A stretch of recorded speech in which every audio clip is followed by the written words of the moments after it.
محمد جلال، تاجر. بالنسبة النهاردة للمباراة، شايف ان مستوى المصري كان ضعيف جدا، ولا يتلائم مع فترة الإعداد اللي أعدها الكابتن المدرب صبري المنياوي. وده طبعا أنا من وجهة نظري إن هو لا يصلح لأن هو يكون مدير فني للنادي المصري. بالنسبة لأداء اللعيبة بنبص نلاقي إن كان يعني الزمالك النهاردة يكاد يكون كان بيلعب النهاردة الزمالك، الشناوي بيلعب الزمالك لوحده.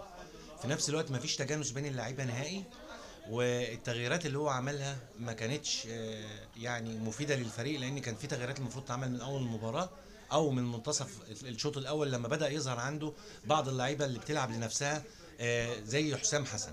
فنيجي نبص نلاقي ان كان محمود عبد الحكيم المفروض ينزل من الاول، على اساس ان هو برضه بيقدر ان هو يمسك الكوره وكان يقدر يعمل تمريرات، وممكن كنا ناخد بعض مثلا الفاولات قدام منطقه الجزاء، نقدر ان احنا حتى نشكل خطوره. انما منظر الفريق كان وحش جدا النهارده، وحتى المدير الفني ما فكرش ان هو حتى يعدل من الخطه، او حتى كان واقف على الخط زيه زي اي واحد بيتفرج على المباراه.